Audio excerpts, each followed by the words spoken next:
Tepuk tangan bagi Tuhan Bapak Ibu. Tetap bangkit berdiri, kita akan membaca Mega Project Karakter Kristus di hari Minggu, saudaraku. Baik, Mega Project Karakter Kristus hari Minggu. Baik Bapak Ibu boleh ikuti saya. Mega Project Karakter Kristus hari Minggu. Rendah hati, merendahkan diri, pengabdian, kekudusan. Rendah hati, merendahkan diri, pengabdian, kekudusan. Sekali lagi, rendah hati, merendahkan diri, pengabdian, kekudusan. Tepuk tangan bagi Tuhan paling meriah. Haleluya. Silakan duduk, Bapak Ibu dikasihi Tuhan. Shalom. Baik, kita akan belajar firman Tuhan bersama-sama pada pagi hari ini, saudara. Yang saya beri judul adalah hati yang berbalik kepada Tuhan. Bapak Ibu, hati yang berbalik kepada Tuhan. Yang terambil di dalam 2 Korintus pasal yang ketiga, ayat yang ke-16 sampai yang ke-18.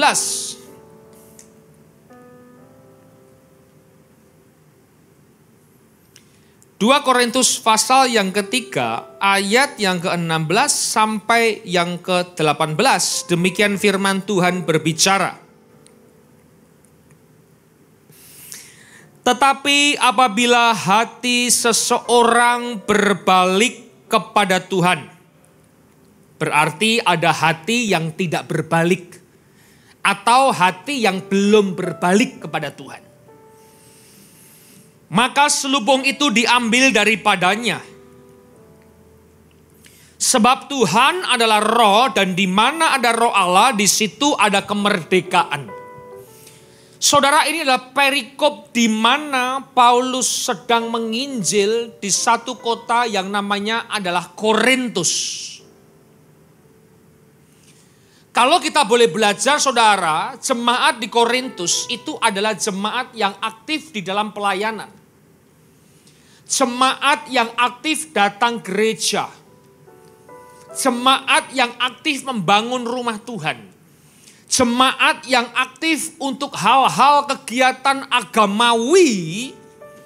Sehingga jemaat Korintus itu adalah jemaat yang sangat terkenal pada waktu itu. Tidak seperti Filipi, Galatia, Tesalonika, saudara. Tapi justru Korintus itulah tempat yang menurut kacamata dunia itu adalah tempat yang paling banyak orang kudus dan orang suci. Tapi anehnya saudara, justru Paulus berkata, Korintus itulah tempat penginjilan paling susah. Bukan di luar kantong Kristen atau di luar kantong orang yang percaya kepada Tuhan. Tapi yang paling susah di dalam penginjilan adalah ketika Paulus menginjil di kantong-kantong kekristenan orang yang percaya kepada Yesus. Aneh bukan saudaraku? Nah saudara, kalau kita baca perikop ini itu berbicara adalah pelayan-pelayan Tuhan di perjanjian baru. Artinya saudara, jemaat di Korintus hidupnya di perjanjian baru, tapi yang dianut agamanya, agamawinya, liturginya adalah perjanjian lama.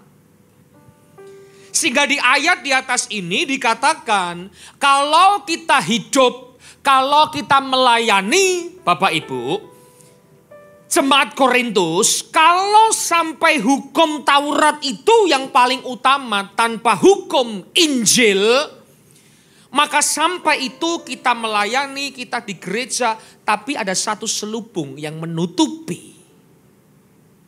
Maka dia katakan, hanya Yesus saja, hanya Injil kerajaan Tuhan saja yang dapat membuka selubung.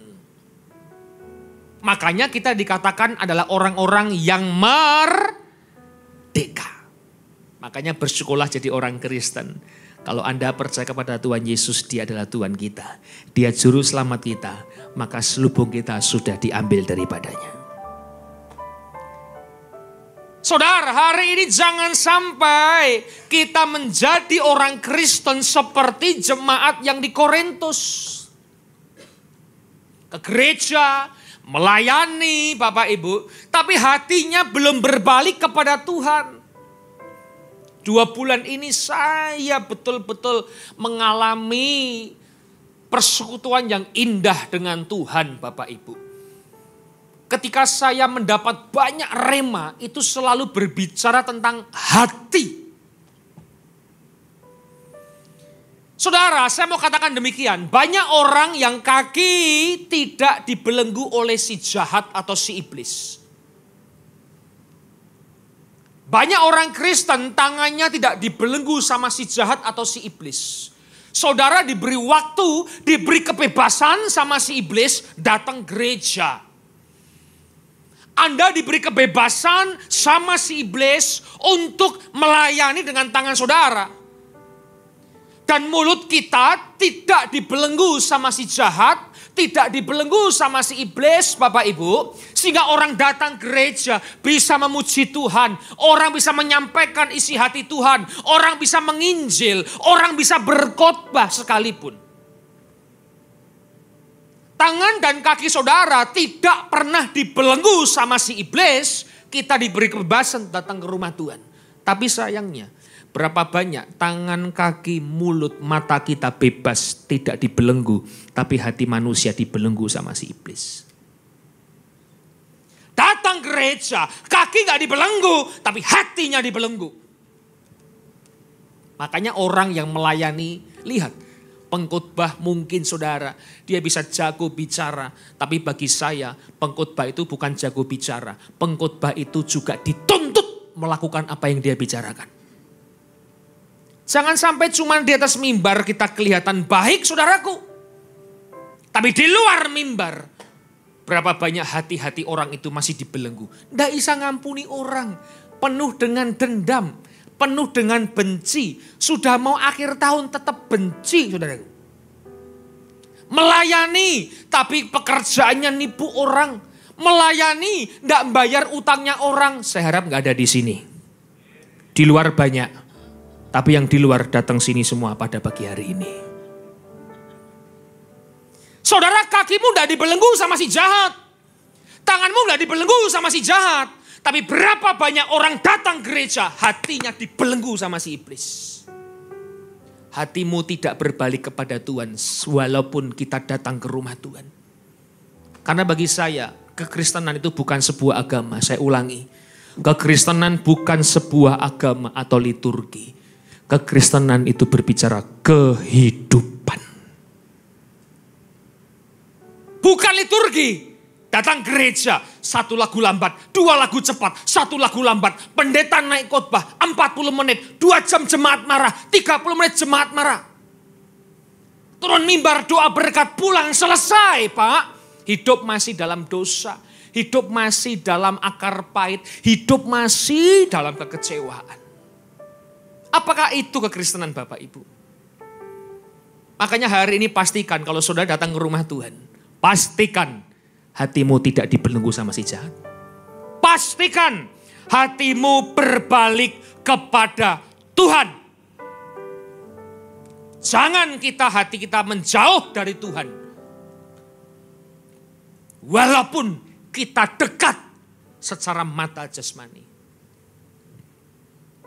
Jauh di mata namun.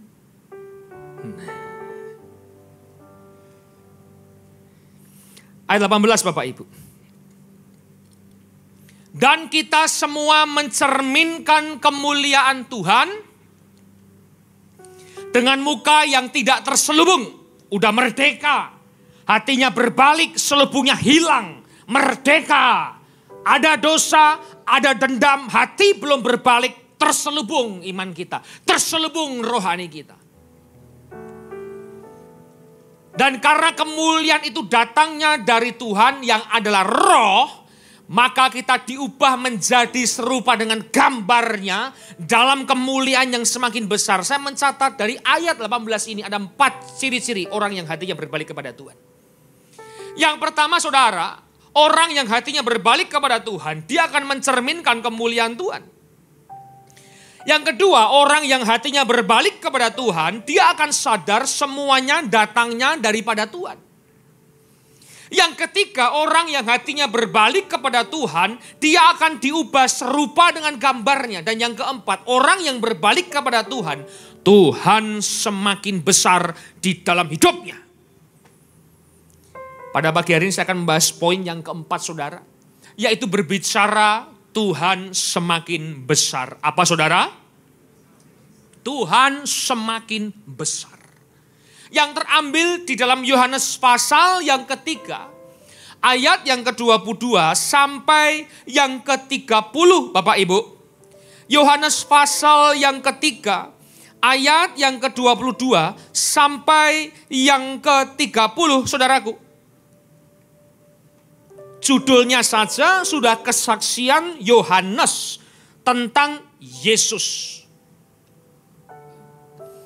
Sesudah itu Yesus pergi dengan murid-muridnya ke tanah Yudea. Dan ia diam di sana bersama-sama mereka dan membaptis.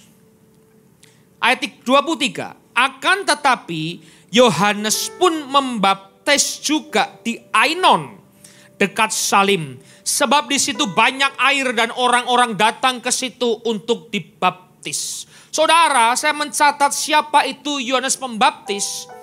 Yohanes Pembaptis adalah orang yang dipakai Tuhan dengan dahsyat. Yohanes Pembaptis membaptis ribuan orang sebagai tanda pertobatan. Ini kalau dijabarkan itu 1 Petrus pasal 3 ayat 21. Nggak usah dibuka. Orang baptis itu adalah meminta hati nurani yang baik kepada Tuhan. Jadi baptis itu hanya kiasan, bukan membersihkan, bukan itu menyempurnakan. Tapi baptis itu tanda orang percaya meminta hati nurani yang baik sama Tuhan. Loh kalau gitu gak usah baptis. Bukan saudara. Orang yang percaya itu tandanya itu dibaptis. Saudara bisa naik mobil, bisa naik motor. Tandanya apa? Saudara punya SIM. Tapi ada orang tidak punya SIM bisa naik motor. Ya. Tapi masalahnya ada lagi orang yang punya SIM tapi tidak bisa naik mobil. Sama halnya dengan kita. Saudara sudah dibaptis. Tapi hidupmu tidak seperti orang sudah dibaptis. Tengok kanan kiri saudara. Pastikan tetanggamu adalah orang-orang yang sudah bersih hati nuraninya. Belum Pak, belum. Nah itulah kita. Saudara dibaptis, saudara meminta hati yang baik sama Tuhan, tapi hidup kita tidak pernah baik.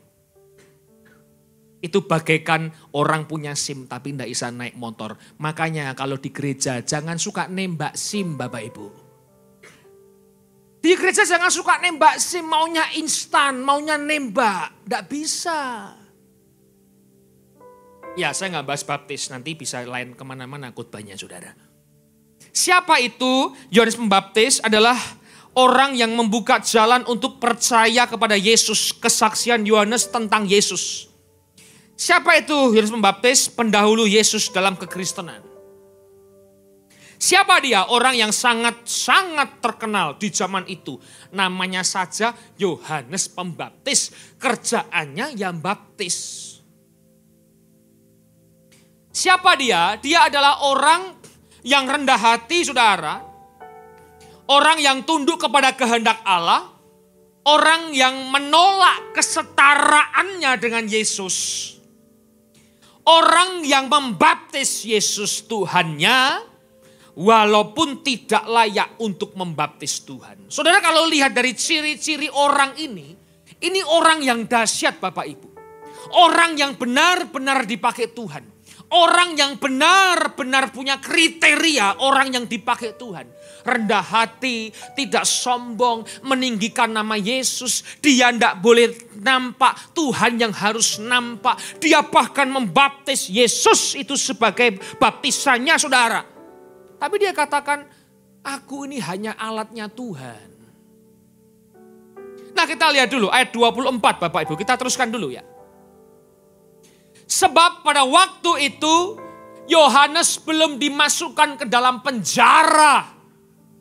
Maka timbullah perselisihan di antara murid-murid Yohanes dengan seorang Yahudi tentang penyucian. 26 saudaraku.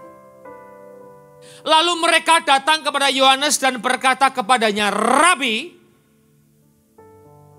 orang yang bersama dengan engkau di seberang sungai Yordan, siapa dia? Yesus. Dan yang tentang dia engkau telah memberi kesaksian Yohanes tentang Yesus. Dia membaptis juga dan semua orang pergi kepadanya. Ini pertanyaan seolah-olah baik saudara.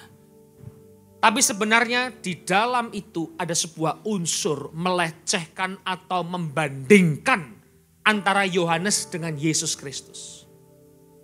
Yohanes lihat, kamu lebih lama membaptis orang-orang di sini. Dia yang baru saja datang ke sini, yang kamu baptis, dia sudah pergi ke sana, dia ke seberang sana, dan orang banyak datang ke sana. Bayangkan saudaraku. Jawab Yohanes, lihat. Tidak ada seorang pun yang dapat mengambil sesuatu bagi dirinya. Kalau tidak dikaruniakan kepadanya dari surga.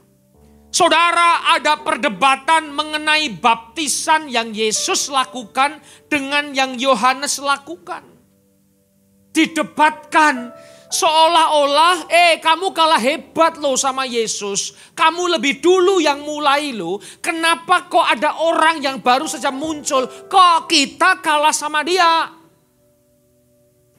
Saya percaya saudara, di sini saya menganggap ada satu unsur yang namanya adalah regenerasi. Selain daripada Yesus adalah Tuhannya, betul. Tapi saya melihat dari segi waktu, di situ ada namanya regenerasi. Sama dong kita hari ini, maaf. Ketika yang umurnya sudah mulai senior, saya gak bilang tua. Kalau saya bilang tua banyak tersinggung Bapak Ibu. Senior, sudah digantikan sama yang lebih junior.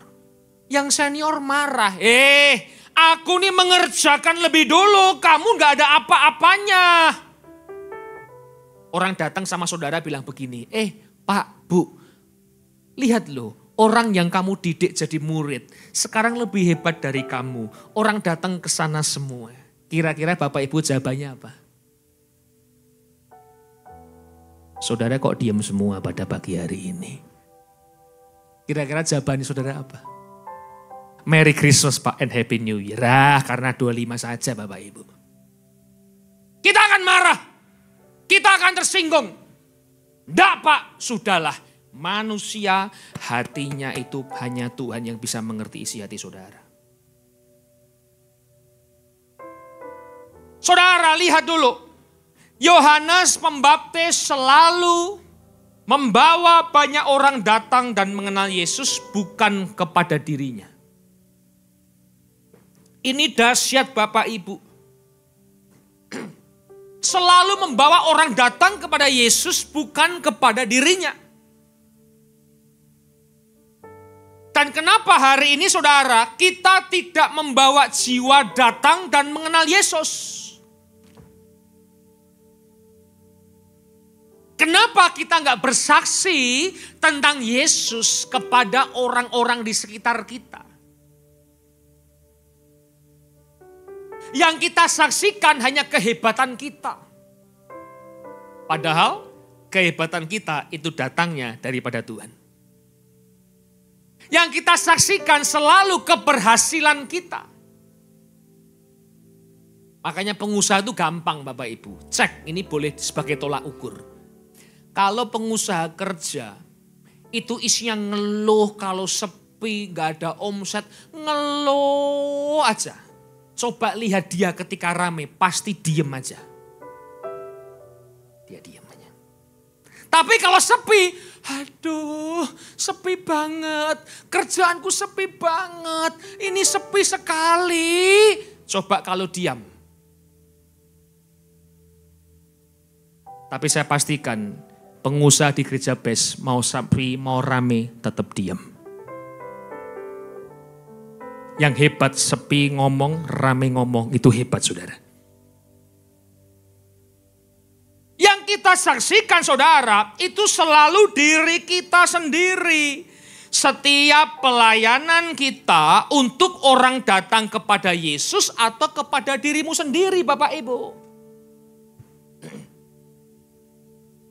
Banyak orang melayani saudara, itu Anda bawa untuk datang kepada dirimu sendiri. Bukan kepada Yesus. Hal bersaksi saja, kita saksikan diri kita, bukan Tuhan. Hal kita hidup saja saudara, kita saksikan diri kita, bukan Tuhan. Orang itu kadang minder, kalau tahu kalau dia itu adalah pelayan Tuhan. Saya nggak pernah minder. Saudara mau tanya saya, kalau orang baru kenal, apa kerjaannya Pak? Saya seorang hamba Tuhan dan pendeta.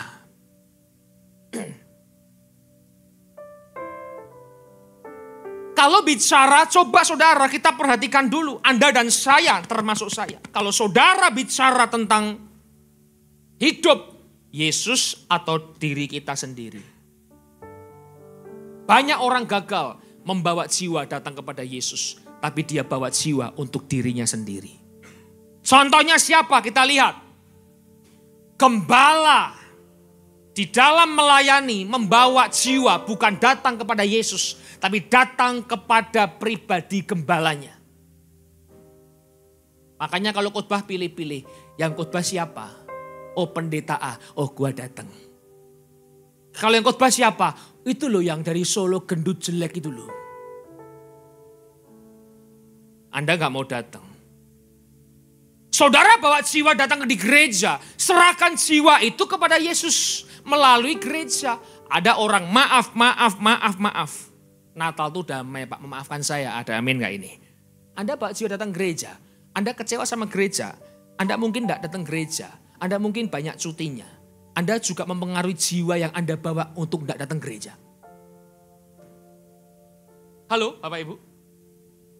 Udah gak usah datang, pendetanya jelek. Sudah gak usah datang, gak dapat apa-apa kamu di situ. Padahal dia yang kita bawa untuk kita jadikan sebagai murid Kristus. Tapi ketika kita kecewa, kita ajak dia untuk kecewa. Sama halnya kalau kita kecewa, kita ngomongin kekecewaan kita ke orang-orang, saudara sedang membawa jiwa orang lain bukan datang kepada Tuhan, tapi kepada dirimu sendiri.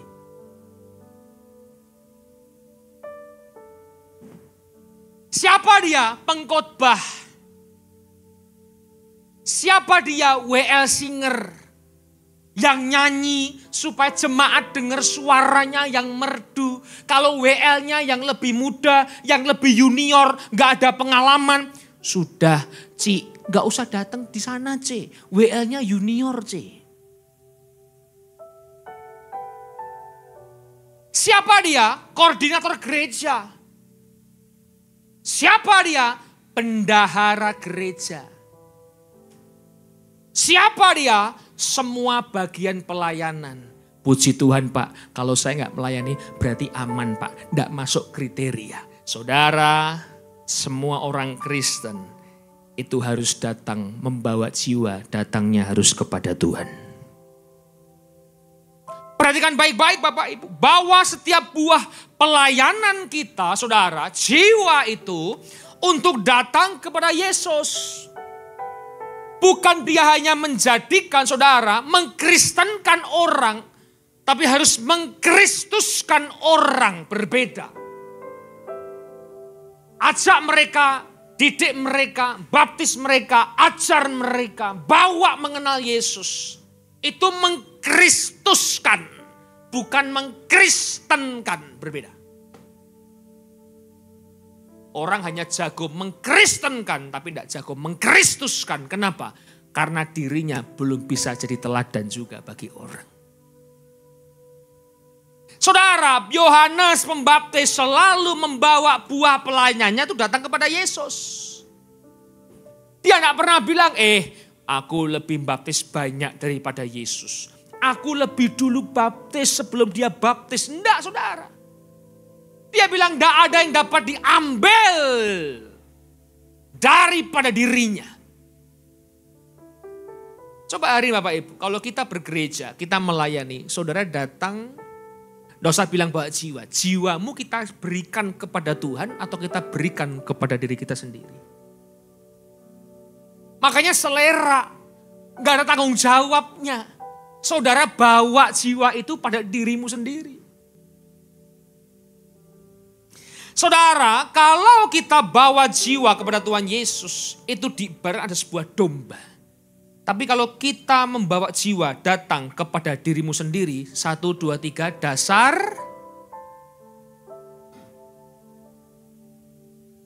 buntel, Pak. Kambing. Bukan domba, tapi kambing yang bertanduk. Artinya apa? Ketika Kristus semakin bertambah, saudara, dan kita semakin berkurang, maka kita rela untuk tidak kelihatan. Tuhan semakin besar. Ketika Kristus semakin bertambah dan kita semakin berkurang, maka kita rela untuk tidak kelihatan di dalam pelayanan. Makanya di dalam pelayanan saudara, jangan suka tampil. Karena semakin Anda banyak tampil, semakin Anda dituntut sama orang untuk berbuat. Panggung ulang-ulang saya katakan, panggung yang suci jangan dikotori dengan orang-orang yang penuh dengan panggung sandiwara. Rumah yang kudus, rumah yang suci, jangan dikotori oleh orang-orang dengan rumah yang penuh sandiwara hatinya. Jangan sampai saya berkhotbah di sini saudara. Keluarga sanak saudara saya di belakang dia bilang begini. Oh dasar badut jelek lagi khotbah itu. Cuman bisa ngomong di mimbar. Ngelakuin gak bisa. WL kau dengar saya. Jangan sampai engkau WL di sini. Haleluya. Gloria. Bojone neng buri ngomong ini Pak. Oh sandiwara tok oni uripmu itu. Pemusik dengar saya, jangan kau main musik. Tapi keluargamu bilang begini, tuh lihat tuh papa tuh mah jago main piano. Di rumah dia main tangan sama aku mah. Tuh lihat tuh papa di gereja ngebukin drum. Kelihatannya jago, di rumah ngebuki saya mah. Saudara enggak bisa, kalau kita melayani kita enggak boleh nampak. Enggak boleh kelihatan. Makanya jangan suka terlihat Bapak Ibu. Biasa saja. Kalau dipercayakan, ya itu semua karena kemurahan Tuhan. Semakin dilihatkan, semakin bertanggung jawab hidupnya. Gak boleh sembarangan dalam pelayanan. Tapi puji Tuhan, di PSJW tidak ada. Di luar banyak. Yang di luar datang pagi ini semua di sini. 28. Kamu sendiri dapat memberi kesaksian bahwa aku telah berkata aku bukan Mesias, tetapi aku diutus untuk mendahuluinya. Yang empunya mempelai perempuan ialah mempelai laki-laki. Tetapi sahabat mempelai laki-laki yang berdiri dekat dia dan yang mendengarkannya sangat bersukacita mendengar suara mempelai laki-laki itu. Itulah sukacitaku dan sekarang sukacitaku itu penuh. Saudara kita diajarkan di dalam mengiring Tuhan, di dalam melayani, di dalam membesarkan nama Tuhan yang semakin besar. Saudara harus memiliki satu yang namanya sukacita yang penuh Bapak Ibu. Sukacita yang penuh Bapak Ibu. Kapan sukacita itu penuh? Ketika melayani tapi dirugikan orang lain. Kapan penuh sukacita itu? Ketika kita tidak terkenal. Kapan bersukacita? Ketika kita tidak disanjung, tidak mendapat perhatian, tidak dipuji, ditegur, diberi masukan. Kapan lagi? Kita banyak kesalahan, saudara. Tidak dihormati, dicela, dicaci maki, direndahkan, tidak dianggap, dan masih banyak. Hari ini saudara menjadi orang Kristen, melayani Tuhan, harus penuh sukacita, walaupun alasannya untuk kita tidak bersukacita itu banyak. Katakan amin. Saudara harus bersukacita, walaupun untuk tidak bersukacita itu banyak sekali alasannya. Loh, saya melayani begini Pak, tapi kenapa orang tidak menghormati saya? Loh, kenapa saya melayani Pak, orang tidak menganggap saya? Saya melayani Pak, kemana gembala nggak mau salaman sama saya? Saya melayani Pak, kenapa begini, saudara? Sukacitamu hilang, saudara. Gara-gara perasaan jiwamu yang engkau bawa kepada dirimu sendiri. Makanya salah satu tips orang bisa bersukacita, untuk penuh sukacita, bawalah jiwamu itu datang kepada Tuhan. Di gereja nggak ada motivasi. Di gereja hatinya tulus. Hatinya berbalik sama Tuhan. Mau gembala mungkin nggak salami saudara. Positive thinking. Oh iya Pak, semalam yang datang 650 orang. Nggak mungkin gembala semuanya nyalamin saudara. Kalau terlewatkan ya positive thinking. Jangan begini. Oh gembala sombong, baru jadi gembala 2 tahun sombong. Saya jemaat 50 tahun pun nggak pernah. Positive thinking Bapak Ibu, jangan menghilangkan sukacita yang Tuhan sudah berikan dalam hidupmu gara-gara urusan duniawi. Sukacita itu datangnya dari surga, ada amin gak Bapak Ibu? Jangan dihilangkan gara-gara urusan duniawi. Saudara, surga dihilangkan dengan urusan duniawi, rugi kita ini. Sukacita sorga kita terima, tapi kita hilangkan gara-gara urusan duniawi. Apakah sebanding? Makanya orang Kristen harus selalu bersukacita, walaupun alasan untuk tidak bersukacita itu banyak. Harus selalu bersukacita Bapak Ibu. Tidak boleh tidak. Sukacita datangnya dari surga. Bukan daripada dunia. Engkau yang banyak masalah, banyak tantangan, banyak cobaan. Mungkin kau kehilangan sukacita hari ini. Tapi engkau dengar firman khotbah hari ini. Engkau pulang minta sukacita surga memenuhi hati saudara dan saya. Ayat yang ke-30 Bapak Ibu. Ia harus semakin besar, tetapi aku harus semakin kecil. Saudara, Yesus harus semakin besar dan aku harus semakin kecil. Kalau saudara perhatikan kata-kata aku di dalam bahasa Yunani itu menggunakan kata adalah ego. Ego. Aku tuh ego. Makanya keluar kata egois. Berasal dari ego. Dirinya, self-center. Itu ego, aku. Kalau Tuhan semakin besar, ego kita harus semakin kecil. Ego kita besar, maaf, Tuhan semakin kecil dalam hidup kita. Saudara jangan pernah jadi orang Kristen yang mengecilkan Tuhan. Lu gak pernah Pak, aku memuji Tuhan, membesarkan Tuhan, menyembah Dia. Saudara memang tidak mengecilkan secara kasat mata jasmani.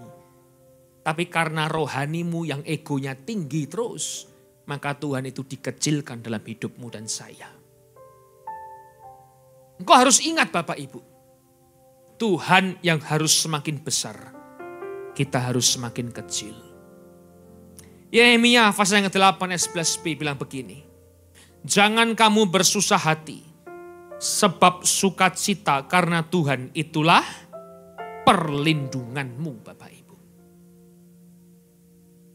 Silakan Bapak Ibu mbak sukacita, pilihan saudara. Yang mau bersukacita hari ini itu juga pilihan saudara. Sukacitamu penuh, jangan hilangkan daripada dunia. Yohanes Pembaptis selalu memberikan kesaksian bahwa Yesus adalah Mesias yang dijanjikan. Dia hebat. Sampai orang bilang begini, kamu Mesias. Bukan, aku bukan Mesias. Dia itu yang Mesias. Loh, dia kamu baptis kok? Iya, dia Mesias.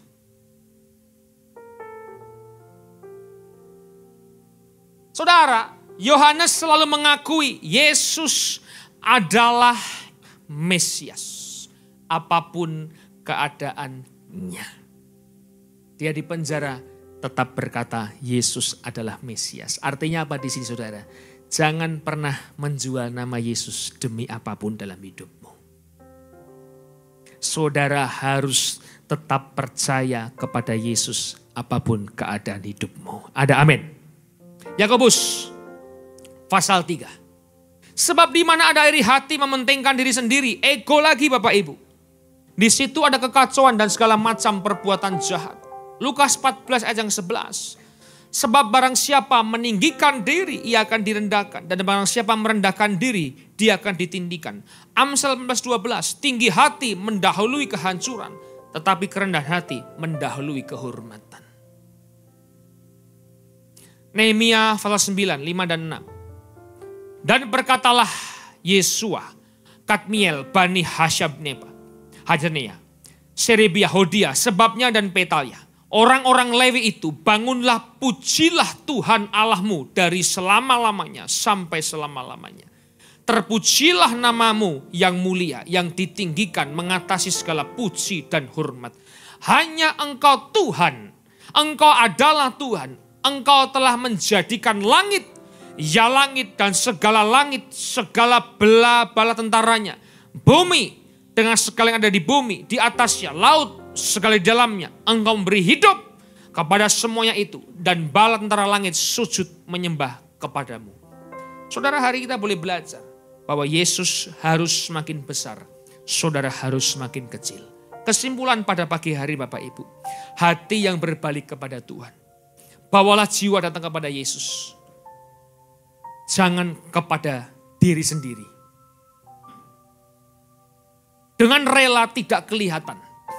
Walaupun bisa kelihatan. Sukacita penuh di segala kehidupan. Terlebih pelayanan. Jangan kau gantikan sukacita surga dengan hal dunia. Yesus semakin besar. Kita harus semakin kecil. Apapun keadaannya. Terima kasih.